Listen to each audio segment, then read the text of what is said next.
जी hello दोस्तों, मैं हूं कमर चीमा। उम्मीद है आप लोग ठीक होंगे।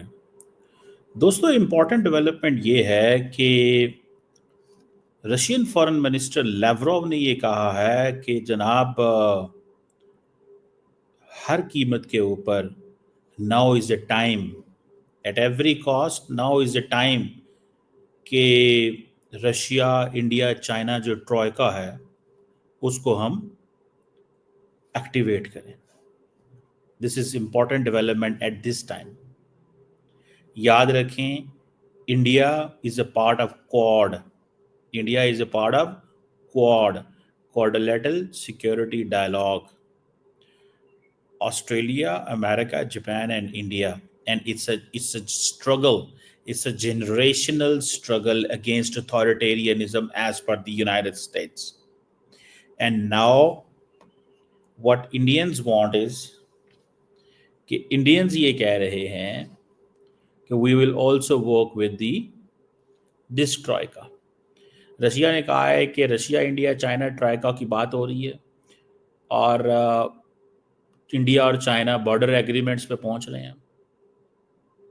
मुझे ये लगता है, मैं आपको बड़ा इन डेप्थ एनालिसिस देने लगा हूँ। मुझे ये लगता है कि in recent conflict with Pakistan and India जो हुआ है, अमेरिकन्स ने एज पर इंडियंस उनको डिच किया है। Indians strategic autonomy, multi alignment की बात कर रहे थे। इंडियंस जो हैं वो समझते हैं कि हमें आज अपनी स्ट्रेटेजिक लोकेशन का फ़ायदा उठाना चाहिए, जिस तरह पाकिस्तान ने अपने स्ट्रेटेजिक लोकेशन का फ़ायदा उठाया। अब इंडिया की स्ट्रेटेजिक लोकेशन ये है कि अमेरिका को साथ दो और अमेरिका से मदद लो, लेकिन इतना साथ दो कि चाइना से लड़ाई नहीं करनी।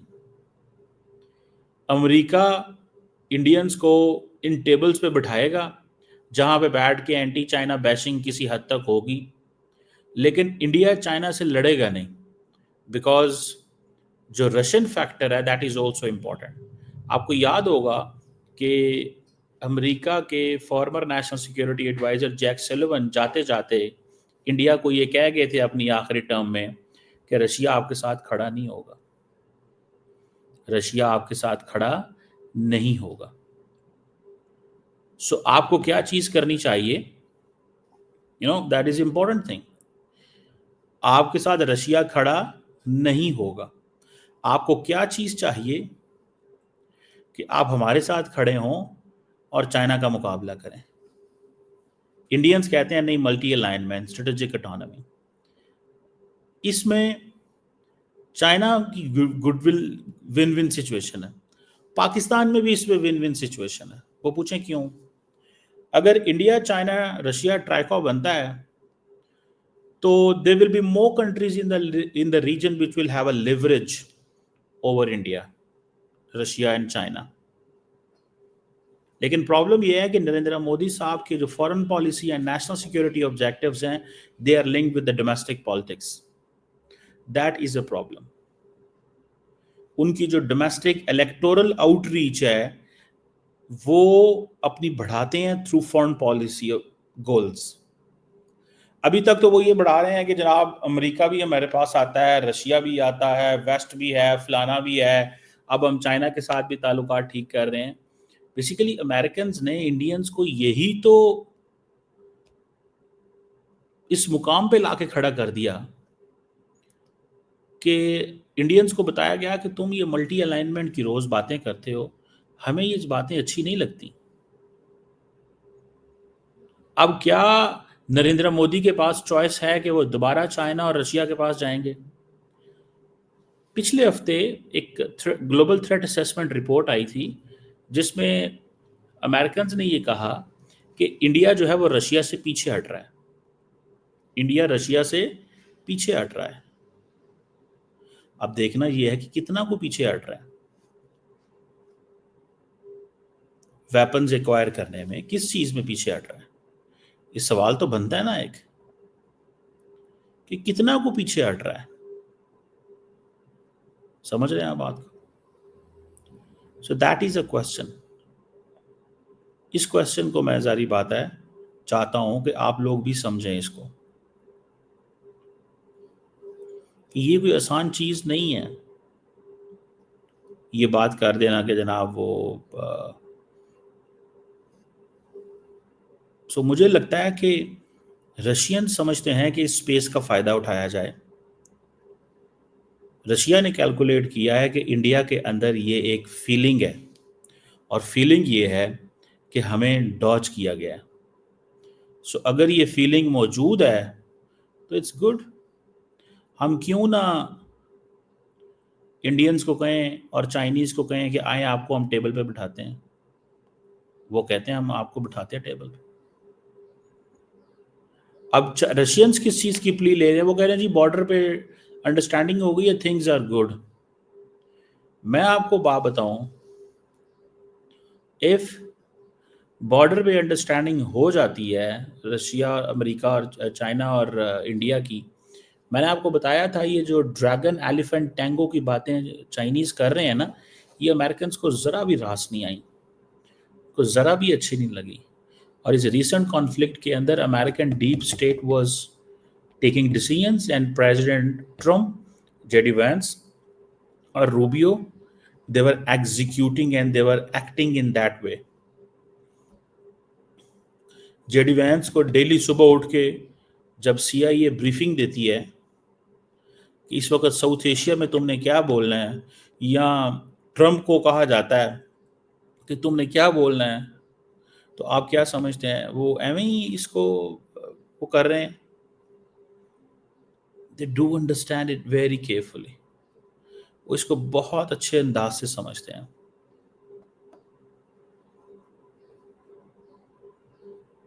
सो वो अब देखना ये है कि इधर होता क्या है।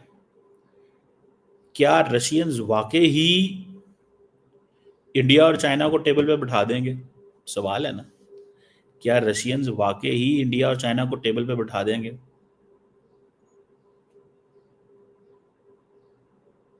या अमेरिकन जंप इन करेंगे, या अमेरिकन वेट करेंगे कि इंडियंस क्या करते हैं? अमेरिकन वेट करेंगे कि इंडियन क्या करते हैं। They really want to see India की पोजीशन को, वो जानना चाहते हैं। मैं आपको बात बताऊं, उनको बड़ा गुस्सा है अमेरिकन का इंडिया के ऊपर, बहुत ज्यादा गुस्सा है कि आप अगर हमें हमारा फुल साथ दें तो हम आपको हर जगह सपोर्ट करेंगे, लेकिन पाकिस्तान के लिए ये अच्छा है। India gets more thick with China. India के लिए बड़ी चैलेंजिंग पोजीशन है। अब इंडिया के लिए वेस्ट और रशिया और चाइना को बैलेंस करना बहुत मुश्किल होगा कि आप क्वाड के मेंबर भी हों और रशिया, इंडिया, चाइना, ट्रका के भी मेंबर हों।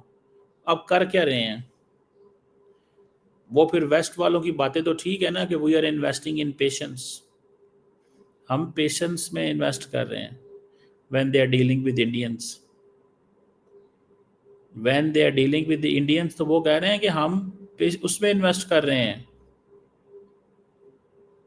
सो इस चीज को थोड़ा सा, I think that's what I understand, इस चीज को थोड़ा सा स्टडी करना चाहिए कि ये जो बातें इन्होंने ये कर रहे हैं, ये क्या कर रहे हैं और क्या मकसद क्या है इनका।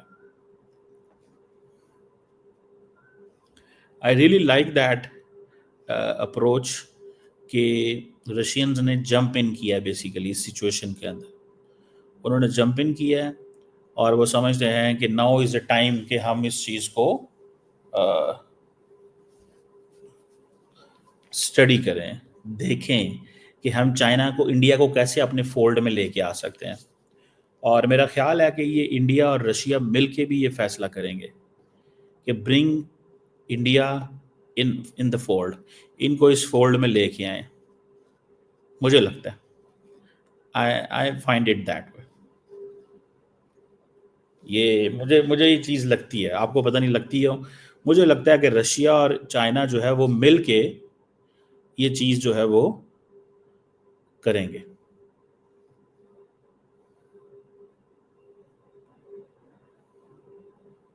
अब देखना ये भी है कि इंडिया को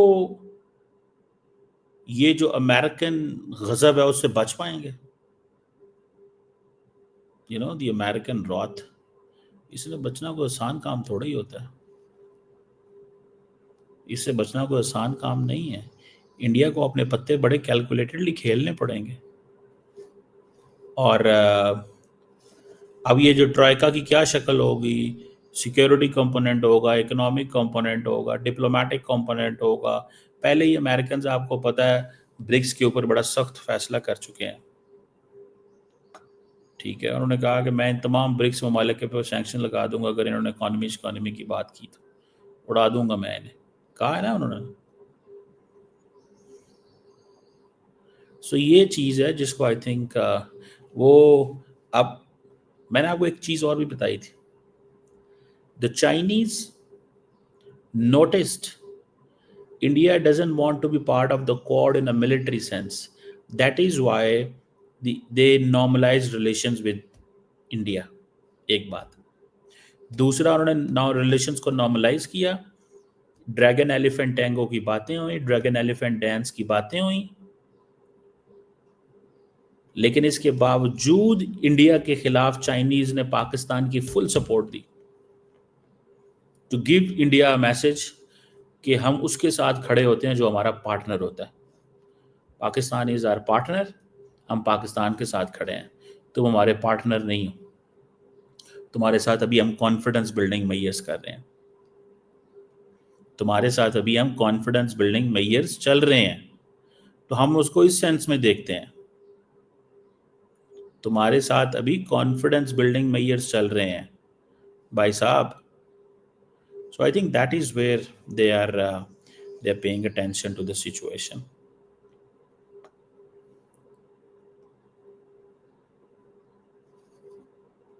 अब देखते हैं कि क्या सिचुएशन जो है वो इमर्ज होती है इस क्राइसिस के अंदर। लेकिन फॉर अ मोमेंट मैं आपको ये बता सकता हूँ कि ये चाइनीज़ और रशियन की गेम प्लान है कि इंडिया को अपनी तरफ खींचें। अमेरिकन्स को ये बात डाइजेस्ट नहीं होगी। ये बात मैं आपको बार बार एक कह रहा हूँ, अमेरिकन्स को ये बात डाइजेस्ट नहीं होगी कि इन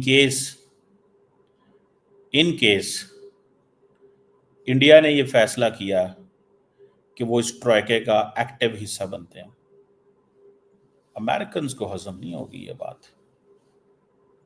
अमेरिकन्स इस पे पकड़ लेंगे इनको अमेरिकन्स नहीं छोड़ेंगे। उसकी वजह यार ये है ना कि अमेरिकन्स, आपको पता है, वो दिल में बात रखते हैं। रशियंस भी दिल में रखते हैं, चाइनीज भी दिल में रखते हैं। इंडिया के लिए इंडिया कब तक इन ताल्लुकात को बैलेंस करेगा ये वक्त बताएगा। स्ट्रेटेजिक ऑटोनॉमी देखिए, एज लॉन्ग, एक मैं और अहम बात आपको पेश कर दूं, एज लॉन्ग एज इंडिया किसी कन्फ्रंटेशन एडवेंचरिज्म के मूड में ना जाए तो इंडिया को कोई डिसएडवांटेज नहीं है। बड़ी अहम बात बता रहा हूँ। As long as India doesn't go in confrontation and adventurism के मूड में ना जाए, इंडिया को कोई प्रॉब्लम नहीं है। But since India uses foreign policy, security and national security for the military purpose, for the electoral gains, तो वो उसको उनको फिर वहां पर मसला आ जाता है। वो अपने इलेक्टोरल गेन्स के लिए वो चीज करते हैं। So this is something which I really want to explain। क्योंकि अगर इंडिया फॉरेन पॉलिसी और नेशनल सिक्योरिटी को इलेक्टोरल गेन्स के लिए इस्तेमाल करेगा तो उनको जरूरत पड़ेगी दूसरे मुल्कों की। बट इंडिया अगर ये नहीं करेगा तो कोई मसला नहीं होगा। मेरी बात समझ रहे हैं आप? ये है सिचुएशन भाई साहब। इस सिचुएशन को थोड़ा सा इन डेप्थ रीड करना पड़ेगा। और अगर आप ये भी देखें कि एट वन पॉइंट इंडियंस जो हैं वो ये रियलाइज करते हैं कि हम ग्लोबल पावर हैं, ग्लोबल एम्बिशंस हैं, this and that, but at the same time